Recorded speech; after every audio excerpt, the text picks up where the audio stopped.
Today's information. Today's speakers are Niki Menon, a social science researcher at Stanford University, and Dr. Mickey Trockel, a psychiatrist and clinical professor of psychiatry, as well as the director of evidence-based innovation for the Stanford Well MD Center. And he's also the chair of the Physician Wellness Academic Consortium Scientific Board. Today, they'll be presenting the association of physician burnout with suicidal ideation and medical errors. Welcome, both of you. It's a pleasure to have you with us today, and I'm going to go ahead and pass over our virtual microphone to you. Thank you so much. Thank you, Lindsay. And Nikki, let's go ahead and advance to the next slide. Burnout and depression are often confused, and this confusion matters. And we think it's important to clarify this confusion for a couple of reasons. Nikki, go ahead and advance to the next slide, please. As all these popular press and professional press titles suggest, there is ongoing difficulty on the part of some in differentiating burnout and depression. And if depression is in fact the same thing as burnout, or in other words, if burnout is just another face of depression, the implied solutions are probably psychiatric. On the other hand, if burnout is specific to occupational distress, then it becomes easier to envision organizational responsibility and practice environment solutions to mitigate burnout. Next slide, please. And as the title of our paper and this webinar suggests, we sought to add clarity in a couple of ways. One, we're looking at the association between burnout and suicidal ideation. Previous studies have suggested an association between burnout and suicidal ideation, but have usually failed to concurrently measure depression, or have measured depression using the PRIME-MD measure, which doesn't account for symptom severity. And next slide, please. In addition, we look at the association between depression and medical error after accounting for burnout, or after statistically controlling for burnout, and then concurrently in the same model, look at the association between burnout and medical error after accounting for depression. And Nikki is the first author of our paper, and she's going to tell us all about the details. Thank you so much, Mickey, and thank you for all your guidance throughout this study. So to study these constructs, we used cross-sectional survey data collected from physicians that were randomly sampled from the AMA master file. And these were physicians that are practicing across the US. And our aim was to assemble a representative convenience sample of at least 1,200 physicians. And so the waves of invitations that we sent out were roughly 70% attending physicians and 30% postgraduate trainees. And we sampled from all age groups, genders, and specialties. So these were the measures that were used to first assess burnout, and that was the PFI, the MBI, and the mini-Z, so 25 items total. And then here we have the PROMIS depression measure, and as Dr. Trockel mentioned, we didn't use the PRIME-MD because we wanted to optimally capture this construct in our data. And this was the measure of suicidal ideation in the past year. And finally, self-reported medical error with 4 items that Dr. Trockel developed in consultation with medical risk management experts familiar with this construct. So here is the measure wording, and these were the responses that respondents could choose from. So it goes from in the last week to never in response to, for example, I made a major medical error that did result in patient harm. And our study, so 1,355 physicians responded to our survey, but of those, all but one responded to the suicidal ideation question, so they were included in the study. And so our survey participants were 1,354, and here's the characteristics of the non-responders as well, and this is the gender distribution. So we had more of a proportion of female and missing gender in our survey group. And here's the distribution of age. Survey participants were here and non-responders are here. And so we had more younger physicians were more likely to participate in our survey than those invited, and non-responders are those who we invited in these waves but who elected not to participate. And these characteristics going forward are specific to the survey participants, because we didn't have, this is the self-reported demographic data from the survey itself.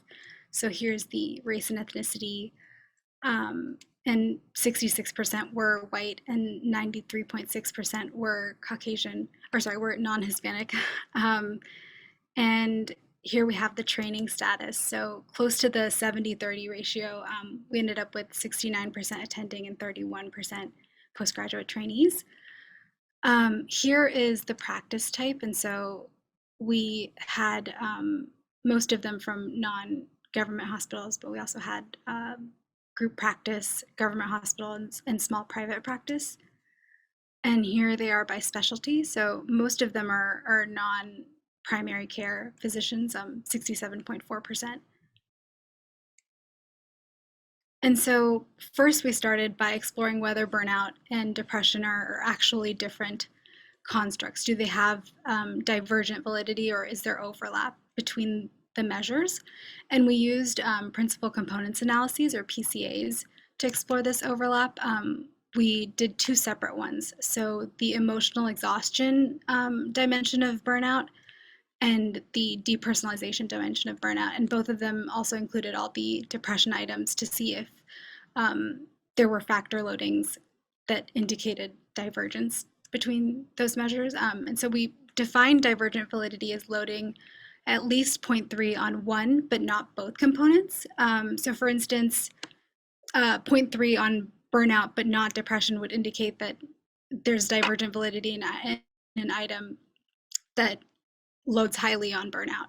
And it's a minimal cut point threshold, which is a better indicator of divergent validity, unlikely to be observed in overlapping constructs. So here are the emotional exhaustion measures for our first PCA. Work exhaustion from the PFI, emotional exhaustion from the MBI, and then the mini Z burnout survey item, as well as the response options that they are able to choose. And finally, the 4 promise depression items. This is the depersonalization measures. And so the first couple here are interpersonal disengagement in the PFI, depersonalization in the MBI, and depression in the promise measure. And so our results are, I think, pretty conclusive, especially in the second PCA, which you see here. For instance, less connected with my patients. It's loading 0.9 on the burnout component and negative 0.08 on the depression component, which is very solidly divergent and solidly indicating that it is separate. And the same goes for all 4 depression items. At the bottom, you'll see load highly into depression and low into burnout. We saw a similar thing in emotional exhaustion, except for one item that we've highlighted here. I feel like I'm at the end of my rope in the MBI emotional exhaustion measure. It loaded equally in burnout and depression, roughly, which intuitively it's worded to, it made sense to us that, like, I feel like I'm at the end of my rope can refer to occupational emotional exhaustion, and maybe also could be interpreted as more of a global form of distress. And here we have the suicidal ideation question again, and we got a response of yes from 5.5% or 75%, or sorry, 75%, that would be terrible.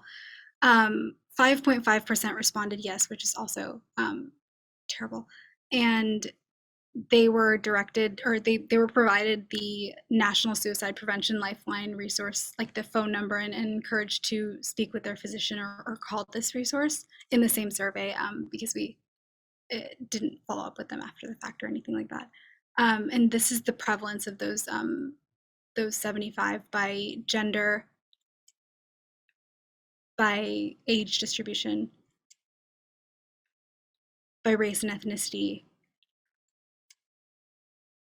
and by training status. Also by practice type and specialty. And here is the prevalence of depression category, where high depression refers to a score of greater than or equal to 8 in the PROMIS measure, and low depression refers to a score below that. As you can see, 63 people, or 13.2% of people who scored highly in the depression category were also indicated that they had experienced suicidal ideation in the past year, whereas only 1.3% of those experiencing low depression were also reported yes. And so the relative risk of high depression associated with with likelihood of suicidal ideation was not, those in the high depression category were 9.52 times more likely to also experience suicidal ideation in the past year. And we ran multivariate logistic regression models to assess the association between burnout and suicidal ideation. And we ran 3 models. So first it was unadjusted, then it was adjusted for depression, and then finally it was adjusted in the third model for depression, gender, race, training, and age. So depression and demographic variables.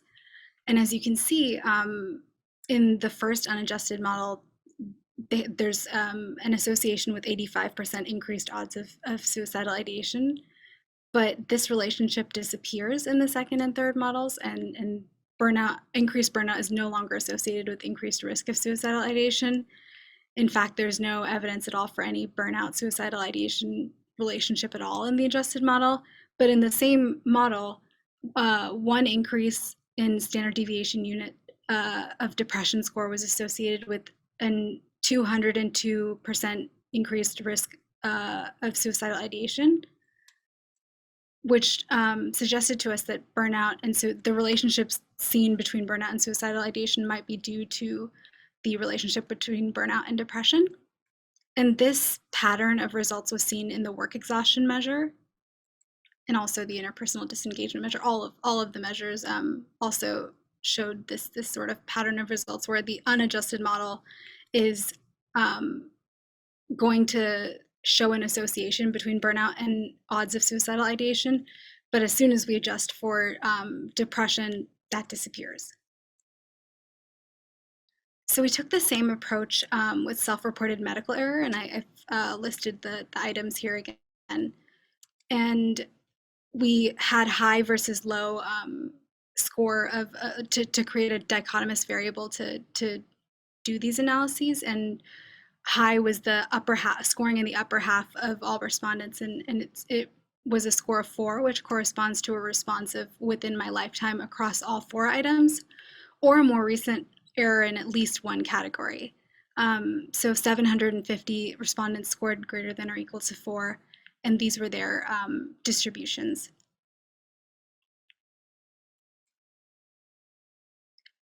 So in this model, to assess the association between depression and self-reported medical error, again, we did an unadjusted model first, and then we adjusted for burnout using the PFI, and finally we adjusted for burnout and demographic variables. And here we see that the unadjusted model is depression is associated with 27% greater odds of suicidal ideation, but as soon as we adjust for depression, that relationship disappears.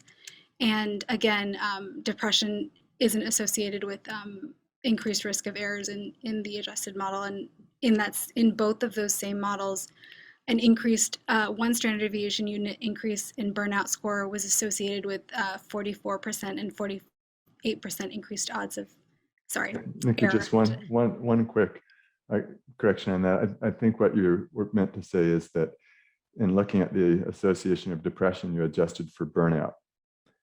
Yes. I think you just Oh, I'm so sorry. No, you're doing great, and indeed, this is what you found. Thank you. Thank you. I totally didn't realize. So, yes, once we controlled for the effects of burnout, depression was no longer associated with increased risk of error, but in those same models, burnout was.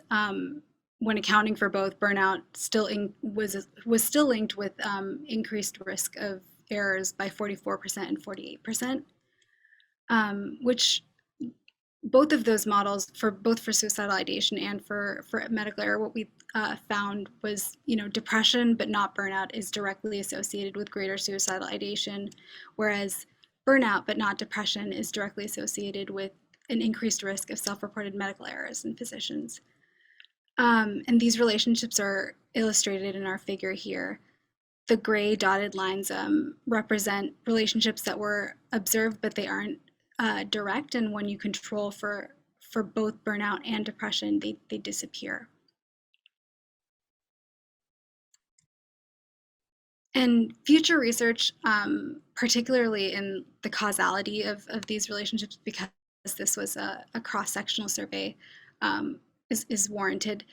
Other research directions include, does burnout represent an upstream intervention target to prevent suicidal ideation by preventing depression?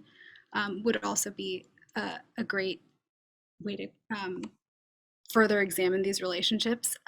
But the current literature and like what we know from other studies also support the fact that burnout and depression are distinct constructs.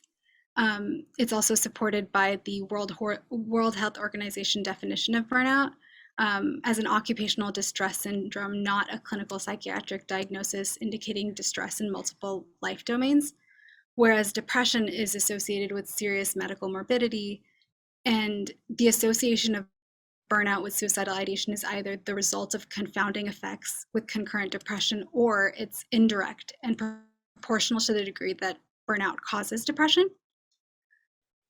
Previous research also suggests that there are distinct experiences, including a meta-analysis of 67 studies, and they found that there is no conclusive overlap between burnout and depression. This suggests that burnout without concurrent depression might not be associated with increased suicide risk and can be safely addressed outside of mental health care, alongside interventions to reduce stigma and promote help seeking among the physicians who are experiencing depression.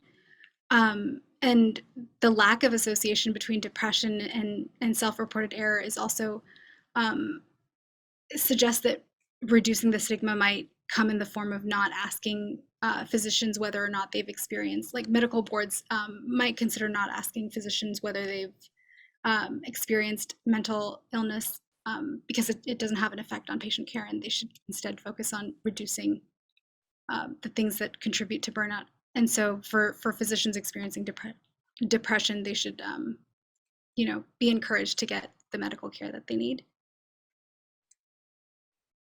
And burnout is linked, again, to characteristics of the work environment. These are system-based factors, and it might be more important than depression for occupational consequences. In our study, we found a direct association with self-reported medical error, but meta-analysis also supports these findings, showing that there is a relationship between high levels of burnout and worsening patient safety. And this was found in another meta-analysis showing that greater burnout among healthcare providers was associated with poor quality healthcare and reduced safety for patients. So burnout is ideally addressed through system-based occupational interventions, and a lot of resources here on the AMA website, including this series, are tailored towards that, and organizations can play a role in supporting their physicians using all three of these aspects that contribute to burnout, increased burnout, and reduced professional fulfillment. And I just want to conclude here by saying a huge thank you to all of our co-authors, including Lindsay and Dr. Trockel here, and those that aren't here today but provided so much guidance and so much help throughout this process. Thank you so much.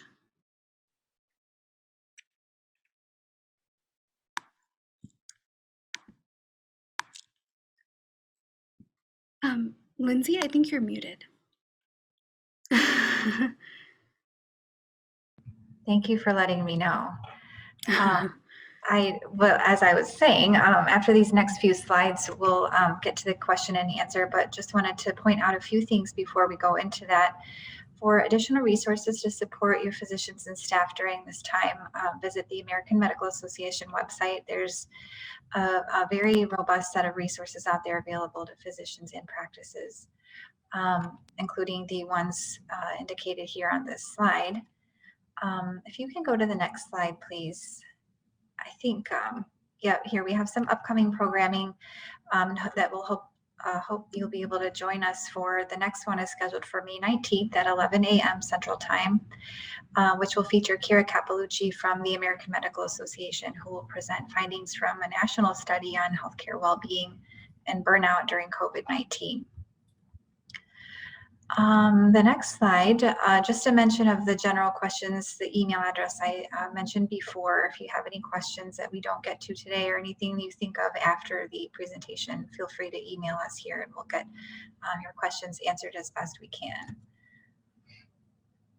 All right, I think we can go on with questions and answers. If there have been any entered here, I'll move over. All right, so I think, okay, this first one, I think you partially touched on this a little bit. So let's just see if there's anything you'd want to add.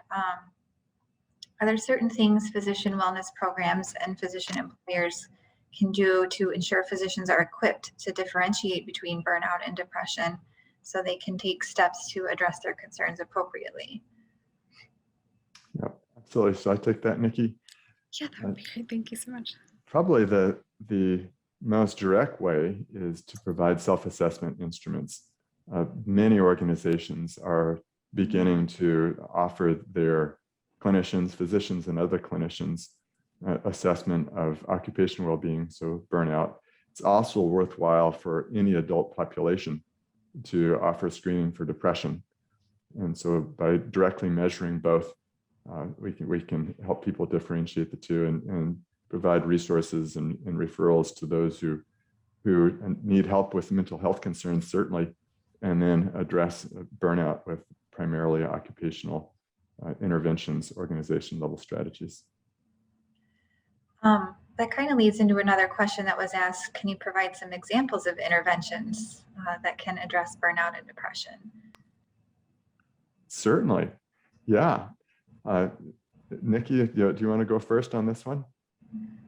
Sure. I think that for some reason the burnout, there's so many great interventions that I've heard about. I remember Dr. Sinsky of the AMA giving a talk about how she personally improved the efficiency of practice in her clinic environment by hiring more scribes and kind of like putting more effort into kind of getting the physician to play the game, so to speak, so that they're not bogged down with all these regulations and with EHR and things of that nature. And I know from the work that you do, Dr. Trockel, that WellConnect is a way that Stanford has put an intervention to try and reduce or address mental health concerns among physicians. Also, burnout. I guess it's a two-factor model. So I'll let you say more about that.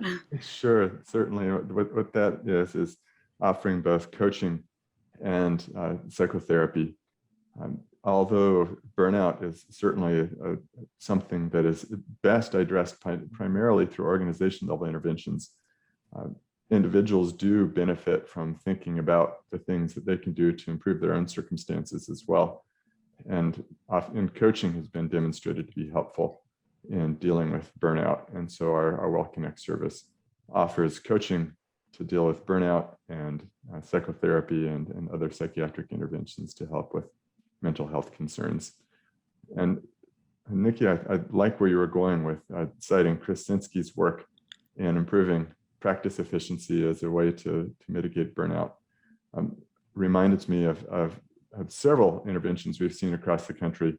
One discussed by a wellness leader from Beth Israel Hospital, simply asked all of the physicians in the organization to identify the things that were causing distress, occupational stress or burnout.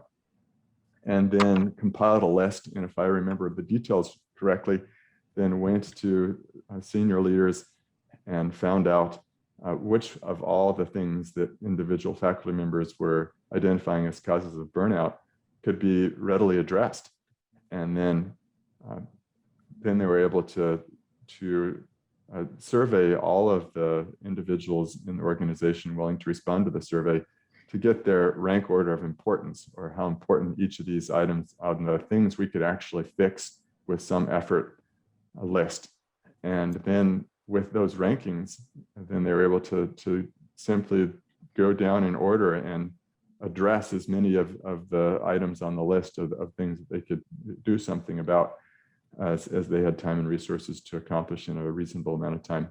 And they measured before and after burnout scores and showed a marked reduction in burnout. And that illustrates a general principle of simply asking frontline physicians to identify the things that are causing distress, occupational distress specifically, and then empowering them to mitigate those difficulties to improve their practice environment, whether it be through improving efficiency by getting scribes to help with medical record keeping, or other strategies that Krasinski and others have elucidated, or addressing communication and cultural aspects of our practice environment that also are helpful in promoting professional fulfillment, mitigating burnout. I think that's a good place for me to just simply plug the Steps Forward toolkit that the AMA has put together. We've got several on practice improvement strategies, mitigating burnout, and for residents and physicians. And there's so many, we've added so many different modules and toolkits out there. I'm forgetting all the different topics that they cover, but I encourage everybody to go out there and look and see the ways that we're advising for practices to make improvements to workflow and team-based care to make things a little bit easier on physicians to help reduce burnout. That actually kind of led into another question that somebody asked. Mickey, you mentioned just simply asking physicians what it is that's making practice challenging. Jerry Williamson, a participant here, asks, since burnout is in many ways about control, how can we make healthcare organizations understand the rather simple concept and incorporate physicians in the decision making?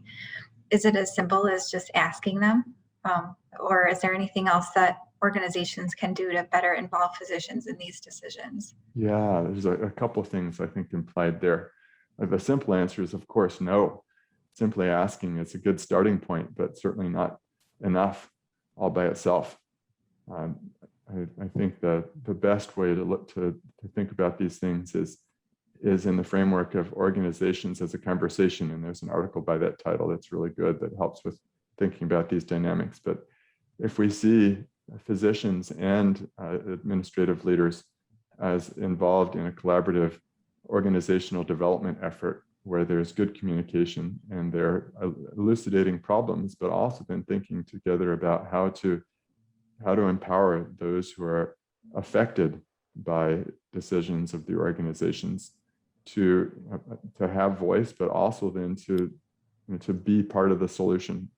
The Listen, Act, Develop model published by Tate Schoenfeld and Steve Sinski outlines the principles of this process really well, where yes, you start with asking frontline physicians about the issues that are bothering them, that are causing distress in their work environment, but then and find ways to empower them to lead efforts to solve the problems they're identifying.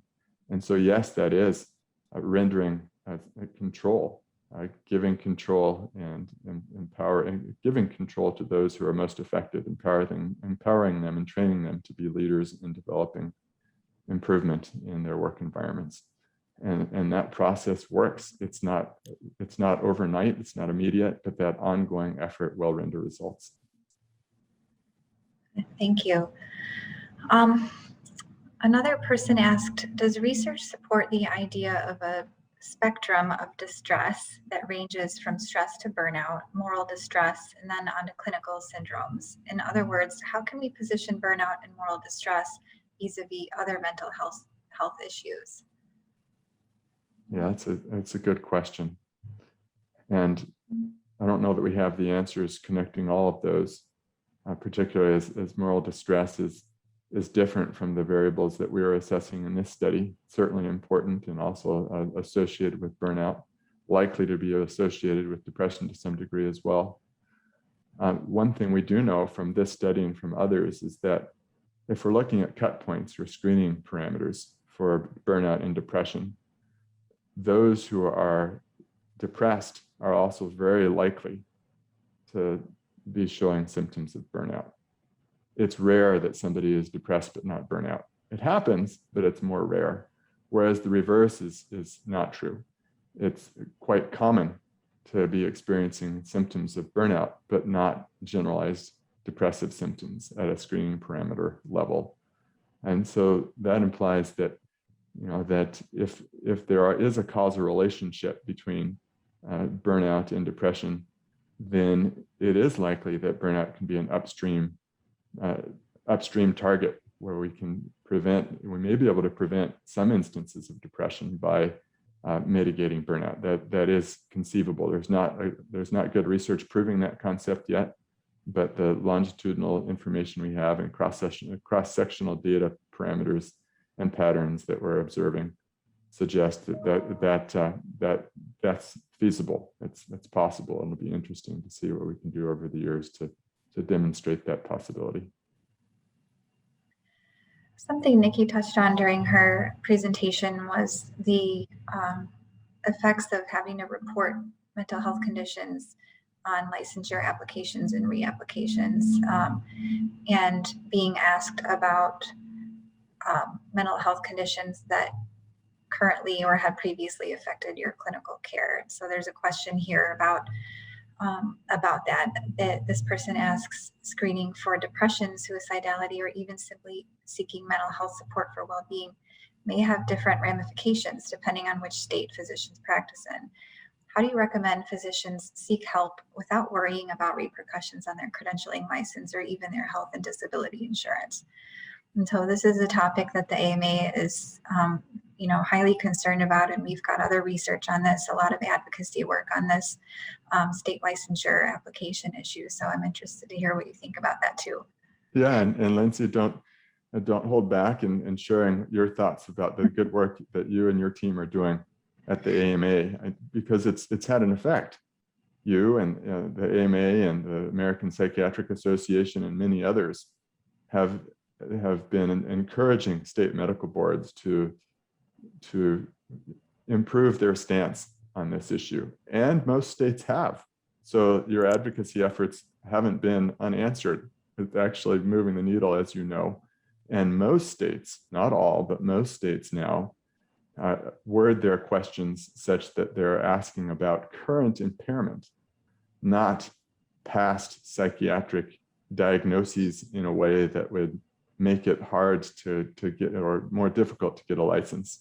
But I also had, from my personal experience, having treated many physicians over the years in our training program at Stanford for all kinds of mental health disorders, I've never seen one been denied a license from having come to see me. Now, the issues related to disability insurance are beyond my level of expertise. I haven't delved into that well enough to comment intelligently. So I'll leave that to Lindsay or somebody else, or somebody not on this call. But there was only one time where there was a question at all. And with that one question, a simple note from me answered the medical board's concern. So I'm not seeing any evidence play out. Now, there's theoretical concern, but I haven't seen any evidence of real license jeopardizing consequences of having sought mental health care. That doesn't mean it won't happen. Just in my own experience over the last 7 to 8 years treating physicians, I haven't seen it bear out yet. And maybe the implications for insurance coverage and things, that's something that maybe we can look into and answer separately, because I don't know the answer to that either. I would say that physicians should be encouraged by all the work that the AMA is doing to help with that and make sure that licensure applications are not asking about past impairments. And as you said, Dr. Trockel, our efforts are paying off. So hopefully, I don't have an answer about what physicians can do to feel more comfortable, but I think that as long as we're working to get the state boards in a better position, I think we can hopefully address that on the other end of it. I think regarding the individual aspect of it and feeling more comfortable, Dr. Trockel talks about this all the time, but like I would suggest cognitively kind of reframing that to, we know from the work that Jane Lemaire does or has done, like she's found studies showing that physicians who, smoke are less likely to motivate their patients to stop smoking. In the same vein, if you're experiencing, depression or other mental illness, and I can see an argument for your patients, you might not be as comfortable, helping your patients with that, and it would only make you a happier person. So first and foremost, like, please seek treatment for yourself, because bar none, that's a good enough reason. But if that's not a good enough reason, then you could, tell yourself that this will also make you a better physician and make you a more happy person, which is probably what you were hoping for when you went into this profession. Indeed, that's true. Physicians are more likely to advocate the health practices, both health behaviors and medical screening behaviors that they themselves are engaged in. That's true. They're more likely to, they're likely to preach what they practice. And so that's a good thought, Niki. Thank you. There's a question, considering the stigma around mental health, how did you encourage participation in this study? It was confidential. So their responses were it was an electronic survey. So I think they felt a lot more comfortable responding to it, knowing that it was a safe environment. And we incentive, like, this is offhanded and has nothing to do with it, but we did incentivize it. I think Lindsay, we used a donation or they were able to keep the small financial incentive, but totally confidential, an online survey.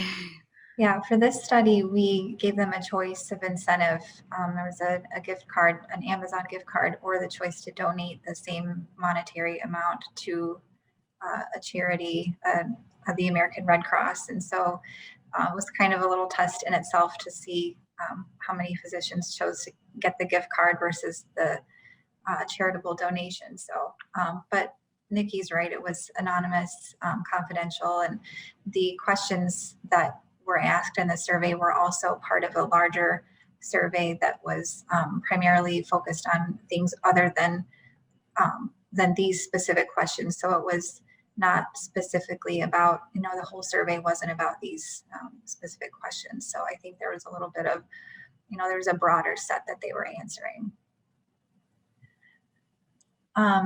Okay, there's one other question here I can ask. Do you have data that indicates the financial burden directly tied to medical errors that result from burnout? This person asks because, as I advocated, it's helpful to have CFO and CEOs on board and financial data and metrics to help persuade the allocation of more resources. So specifically, financial burden directly tied to medical errors that result from burnout. Do you know of any studies that have looked at that? It's part of the overall economic model in a study published in Annals, I believe, Annals of Internal Medicine. And I have to think about the reference for that. The data that we've collected that I've been involved with more directly has been in looking at the cost of medical turnover that's associated with burnout. And that's where we've been more adept at documenting a clear cost. In fact, it was, I believe, some of that data showing marked increase where the cost attributable to burnout was in millions of dollars in turnover costs that led to conversations at Stanford, or it was at least part of the conversation of at Stanford that helped with justifying establishment of our WellMD Center. And so that data I've been more of a part of but the question about the cost of medical error is addressed briefly in the Annals paper, and I'll have to think about the reference. If there's a way we can follow up, Lindsay, we can try to get that reference out. And clearly more research needs to be done. Medical error is hard in part to document because no current measure of medical error is perfect. Self-reported medical error has been criticized to some degree. That's what we're assessing in this study. We think that at least captures the broadest number of errors, because physicians are probably more aware of errors than anybody else, or at least they're more aware of their own errors than anybody else. And objectively measured errors then are reported in some studies, and yet it's really hard to objectively measure and document all medical errors. It's easier to document the errors that clearly resulted in harm, and that happens on a more regular basis. So it's just difficult.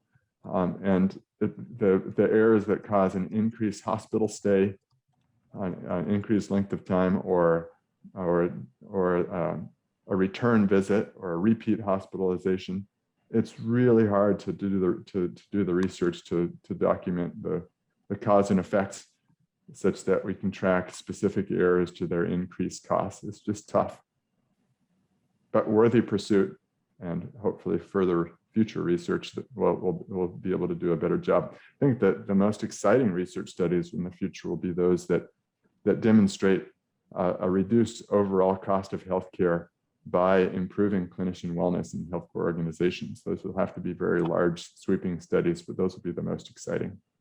Mr. Jerry Williamson had incorporated a question in the Q&A now. Yeah, I see that now. So it looks like a comment. He said, I believe that organizations can start by rethinking their rewards and incentive programs. Depending on the types of incentives, they can drive physicians to overwork, thereby creating an unhealthy work pattern. An example is asking physicians to work during their vacation time for additional compensation. And that's a great observation. Sure is. Absolutely. Yeah. Alan Rosenstein had commented back on the medical error costs topic. He had commented the average cost of a medical error is $2,500. I published these results in the American Journal of Medical Quality many years ago. So at least there's an idea, some research about the costs of medical errors. Maybe not so much a direct line from the medical errors caused by burnout. Yet maybe that's research that we can find. And as you said, Mickey, maybe there's a reference you have in mind that we can provide afterwards. That's right. Yeah, and more to be done for sure. And I'll look forward to seeing this previous reference and that it's referred to in quality review. Did I hear that right? Did you have that in the chat? It was American, where did it go? American Journal of Medical Quality. American Journal of Medical Quality. Yeah, if errors can be accurately tracked, and then it would be easier for sure to start doing better research linking costs of medical errors caused by burnout specifically, and the associated costs. And more importantly, demonstrate that reduction in burnout reduces medical error, which reduces costs, which of course requires a lot larger of a sample size. And ultimately, though, will be I think the holy grail of our well-being research when we can demonstrate those effects. So Dr. Rosenstein provided his email address in the chat, so I'm just making note of that so we can Sounds good. Get that later. So one other question. Oh, here's another one that came through. Is there an updated dollar figure for cost of replacing a physician who leaves the practice? Some research we're actually working on. Yeah, Maybe. it's so Go ahead. so dependent on the organization, isn't it? Even within our own organization, the costs range depending on the faculty type, ranging from a little around $250,000 to $1 million within the same institution, or even over $1 million. And so it's probably even harder looking across institutions. There's a lot of variance in how much individual groups are having to spend to replace a physician. And the recruitment costs, of course, don't include the costs of downtime during the time that a physician is missing. They don't include the costs of increased burnout among the rest of the team, who's bearing the burden of now a less than full team. So there's lots of hidden costs that are hard to factor in, that are above and beyond the estimates that we're looking at when we think about the cost of turnover associated with burnout. So specifically about this study, are there any implications of the differences you observed between gender and race ethnicity groups? In other words, should certain groups have a heightened awareness of a higher risk? Yeah, we actually found, and Dr. Trockel, correct me if I'm misremembering, but for the odds ratio, that model on association between burnout and suicidal ideation, those who identified as Asian were less, it was a protective factor against suicidal ideation, and those who were female, it was like it exacerbated it was the opposite was true for them. Yeah, higher risk among women for suicidal ideation. Indeed, and yet the study was underpowered to look at those relationships squarely. For example, we had a relatively small number of physicians who indicated that they were Black or African American.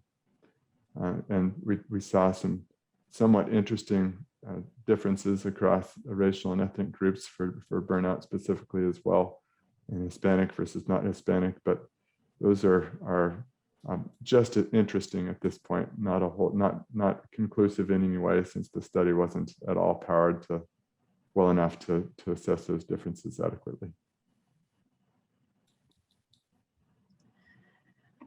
I don't see any other questions in the Q&A. If anybody has any additional questions, please feel free to raise your hand now or put them in the question and answer section. Otherwise, if there aren't any more, we can wrap up. Yeah, I'm sorry, Kimberly, that we weren't able to get your audio function working.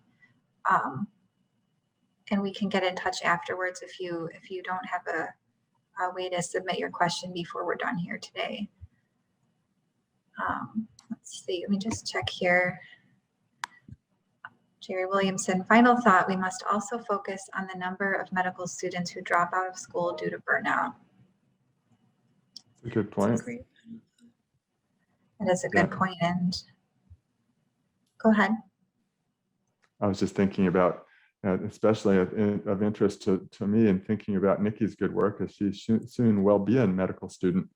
And so I always think about our rising generation and hope that we can accelerate our work to make our practice environment and our education environments better for the next generation of trainees and physicians.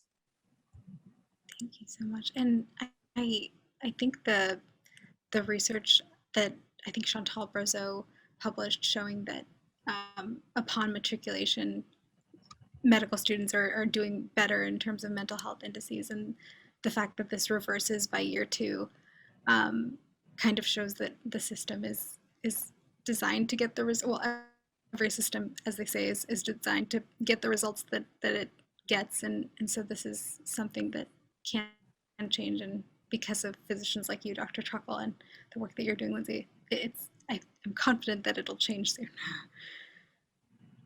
Or if not soon, it will change eventually. All right. Well, thank you, Niki and Dr. Trockel, for your time today and the wonderful expertise you provided in the study.